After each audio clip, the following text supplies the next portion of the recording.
we are back with the fourth video of atomic structure. In this video, we will be learning Hund's rules of maximum multiplicity. Before starting the topic, I will like to thank you all for supporting our channel. Please subscribe our channel so that we can get motivated and make other videos on the other topics as well. Thank you all. Okay, let's start with the topic Hund's rule of maximum multiplicity. बच्चे देखिए, इस topic को समझने के लिए आपको of बाउ principal आना जरूरी है. ऑफ बाउ प्रिंसिपल की वीडियो हम पहले पढ़ चुके हैं. आपके लिए मैं वीडियो का लिंक डिस्क्रिप्शन में दे दूंगी. आप चाहें तो आप वहां जाके वीडियो को देख सकते हैं. Hund's rule of maximum multiplicity, ये रूल क्या स्टेट करता है? देखो, ऑफ बाउ प्रिंसिपल ने हमें क्या बताया था? ऑफ बाउ प्रिंसिपल ने बताया था कि इलेक्ट्रॉन की जब फिलिंग होती है तो वो इंक्रीजिंग एनर्जीज के अकॉर्डिंग होती है ऑफ और सबशेल्स की. बट किसी पर्टिकुलर सबशेल के अंदर इलेक्ट्रॉन्स की फिलिंग कैसी होती है, ये हमें ऑफ बाउ रूल ने नहीं बताया था. ये हमें कौन एक्सप्लेन करेगा? Hund's rule of multiplicity. जैसे कि मैंने आपको प्रीवियस वीडियोस में बताया था कि हमारी 4 सबशेल्स हैं, S, P, D and F. In 4 subshells में S सबशेल को हम की L की वैल्यू है 0, P सबशेल के लिए L की वैल्यू है 1, D सबशेल के लिए L की वैल्यू है 2, F सबशेल के लिए L की वैल्यू है 3. S सबशेल के अंदर एक ही ऑर्बिटल होती है जिसके अंदर 2 इलेक्ट्रॉन्स आ सकते हैं. P सबशेल के अंदर 3 ऑर्बिटल्स होती हैं. हर ऑर्बिटल में 2 इलेक्ट्रॉन्स आ सकते हैं, यानी कि टोटल P सबशेल में 6 इलेक्ट्रॉन्स आ सकते हैं. D सबशेल के पास 5 ऑर्बिटल्स हैं.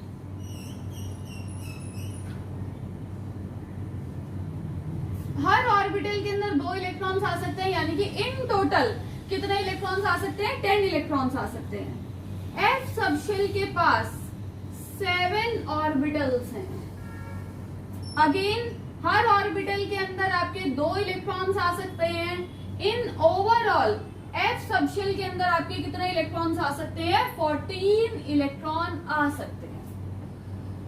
अब देखिए बच्चे, अगर हम P, D या F सबशेल की स्पेसिफिकली बात करें, मान लो कि मुझे P सबशेल के अंदर 2 ही इलेक्ट्रॉन फिल करने हैं, तो आपको ये चीज पता है कि एक ऑर्बिटल के अंदर 2 इलेक्ट्रॉन आते हैं जिनकी स्पिन अपोजिट होती है.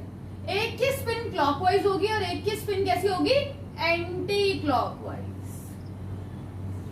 अगर मुझे इस P सबशेल के अंदर 2 इलेक्ट्रॉन्स को प्लेस करना है, ठीक है, मैं यहाँ पे इसको रीड्रॉ कर रही हूँ.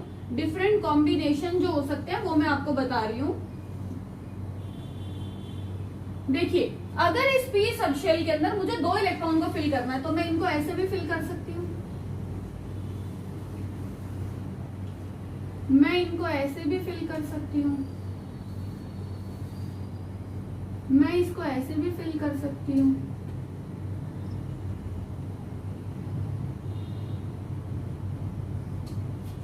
मैं इसको ऐसे भी फिल कर सकती हूँ. कितने सारे तरीके हैं इस P सबशेल के अंदर 2 इलेक्ट्रॉन्स को फिल करने के लिए. फर्स्ट मेथड में मैंने क्या किया? दोनों इलेक्ट्रॉन्स की पैरेलल स्पिन में एडजेसेंट ऑर्बिटल्स में प्लेस कर दिया. दोनों इलेक्ट्रॉन्स को पेयर कर दिया. एक की स्पिन क्लॉकवाइज रखी, एक की स्पिन एंटी क्लॉकवाइज रखी. अगेन एक की स्पिन क्लॉकवाइज और एक की एंटी क्लॉकवाइज, बट उनको मैंने एडजेसेंट ऑर्बिटल्स में प्लेस नहीं किया. तो इस चीज की क्लैरिफिकेशन दी थी Hund's रूल ने. Hund's रूल ने क्या स्टेट किया था? It states that electron tends to remain unpaired as far as possible. जितना ज्यादा पॉसिबल हो सके इलेक्ट्रॉन कैसे रहना चाहते हैं? अनपेयर्ड रहना चाहते हैं, मतलब पेयरिंग नहीं चाहते. तो इसका मतलब ये वाली जो फिलिंग थी ये हमारी गलत हो गई. अब फिर कौन सी फिलिंग ठीक है? इसी चीज को आगे समझने के लिए देखिए उसने क्या कहा था? Electron in a subshell are paired only when all the orbitals of subshell is half filled with parallel spin. इसी को आसान भाषा में अगर मैं आपको समझाऊं तो इसका मतलब क्या है कि जब हम किसी और सबशेल के अंदर इलेक्ट्रॉन्स को फिल करते हैं तो वो फिलिंग कैसे होती है, पहले हर ऑर्बिटल के पास एक एक इलेक्ट्रॉन जाता है जिसके स्पिन सेम होगी। ऐसा जरूरी नहीं है, कई बार आप बच्चों को ये कंफ्यूजन होती है कि पहला इलेक्ट्रॉन जो जाएगा वो क्लॉकवाइज ही होगा। अगर आप पहला इलेक्ट्रॉन एंटी क्लॉकवाइज फिल कर रहे हो तो फिर सारी ऑर्बिटल्स के अंदर जो इलेक्ट्रॉन जाएंगे वो एंटी क्लॉकवाइज होंगे, और अगर आप पहला इलेक्ट्रॉन क्लॉकवाइज फिल कर रहे हो तो सारी ऑर्बिटल्स के अंदर जो इलेक्ट्रॉन जाएंगे वो कैसे होंगे, क्लॉकवाइज होंगे। तो इसने क्या कहा था कि उनकी स्पिन पैरेलल होनी चाहिए, मतलब पहले सारी ऑर्बिटल्स के पास एक एक इलेक्ट्रॉन जाएगा, जब सारी ऑर्बिटल्स के पास एक एक इलेक्ट्रॉन हो जाएगा यानी कि जब सारी ऑर्बिटल्स हाफ फिल्ड हो जाएंगी उसके बाद पेयरिंग स्टार्ट होती है। इसी को हम अपने लाइव एग्जांपल से कैसे रिलेट कर सकते हैं, मान लो एक पीजी है 5 रूम का, उस पीजी में एक एक करके बच्चे एकमडेट होने स्टार्ट हो रहे हैं। हर रूम की कैपेसिटी कितनी है, 2 बच्चों की कैपेसिटी है। तो जनरली पहले क्या होता है कि जब बच्चे आने शुरू होते हैं तो वो अपना एक एक रूम ऑक्यूपाई करना स्टार्ट कर देते हैं, लेकिन जब सब रूम्स में एक एक बच्चा ऑक्यूपाई हो जाता है तो क्योंकि कैपेसिटी कितने की थी, 2 पर्सन पर रूम, फिर क्या स्टार्ट होगी, पेयरिंग स्टार्ट होगी। हम लोग भी ऐसे नहीं टेंड करते ना कि पहले हम पेयर में रहने शुरू हो जाएं फिर दूसरे रूम में स्विच करें। बच्चे भी हमेशा क्या करते हैं कि जब वो पहले धीरे धीरे एकमडेट होते हैं तो वो एक एक रूम को ऑक्यूपाई करते हैं। उसी तरीके से इलेक्ट्रॉन्स भी पहले क्या अटेंड करते हैं कि पहले सब ऑर्बिटल्स में एक एक इलेक्ट्रॉन आ जाए। जब सब ऑर्बिटल्स में एक एक इलेक्ट्रॉन आ जाता है उसके बाद आपकी क्या स्टार्ट होती है, उसके बाद स्टार्ट होती है पेयरिंग। एक वर्ड काफी फेमस है बीच में, वो वर्ड है डीजनरेट ऑर्बिटल्स।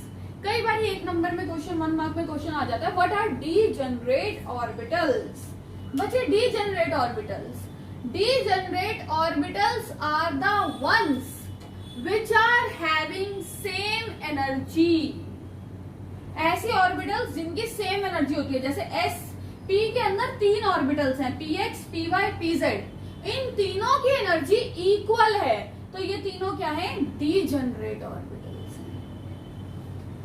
आगे जाके आप हायर क्लासेस में पढ़ोगे, 12th क्लास में पढ़ोगे कि डी सबशेल के अंदर ये जो 5 ऑर्बिटल्स हैं इनमें से 3 की एनर्जी इक्वल है और 2 की एनर्जी इक्वल है, यानी कि ये 2 पेयर्स में डिवाइड हो जाती है, एक लोअर एनर्जी हाफ और दूसरा अपर energy half.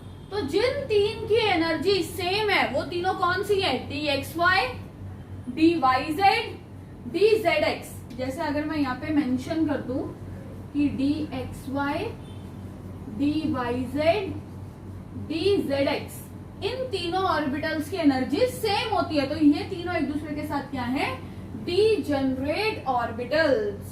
So the degenerate orbitals are the ones which are having same energy.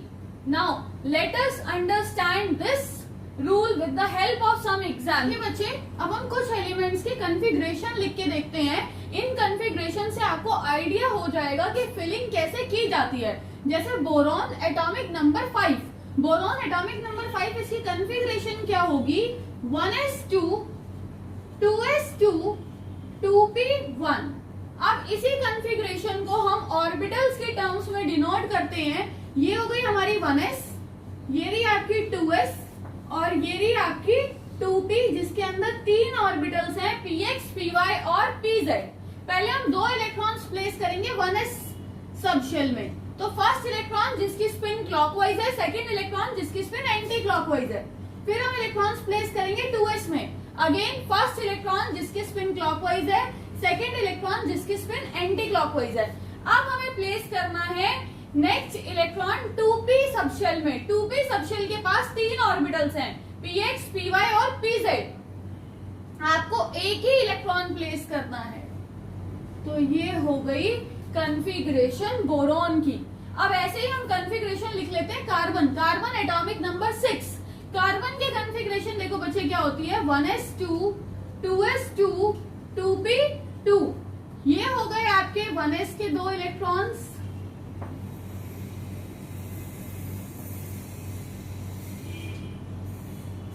First clockwise, second anti clockwise. Similarly 2s first clockwise, second anti clockwise.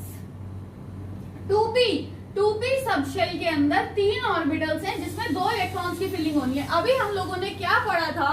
हम लोगों ने पढ़ा था कि हुंड्स रूल क्या state करता है, पहले हर ऑर्बिटल के अंदर सिंगल इलेक्ट्रॉन जाएगा। जब सारे ऑर्बिटल्स के अंदर ऑक्यूपाई हो जाएंगे सिंगल इलेक्ट्रॉन से, यानी कि हाफ फिल्ड हो जाएंगे, उसके बाद क्या स्टार्ट होती है? पेयरिंग। तो हमारे इलेक्ट्रॉन्स कैसे प्लेस किए जाएंगे? ऐसे प्लेस किए जाएंगे। ये जो हम अपवर्ड एरो दिखाते हैं, हाफ अपवर्ड एरो, ये शो करता है आपको clockwise spin. Half downward arrow आपको शो करता है एंटी क्लॉकवाइज स्पिन।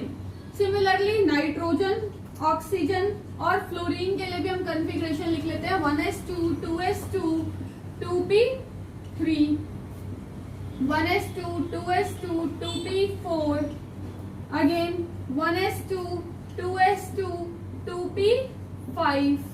ये देखिए बच्चे, 1s और 2s के तो इलेक्ट्रॉन्स तीनों एलिमेंट्स में आपके कॉमन है, क्योंकि तीनों जो हमारी सबशेल्स हैं वो क्या है? आपकी फुल फिल्ड है। 2p के इलेक्ट्रॉन्स में डिफरेंस आएगा, क्योंकि 2p में एक एक इलेक्ट्रॉन क्या होता जा रहा है? आपका इंक्रीज होता जा रहा है।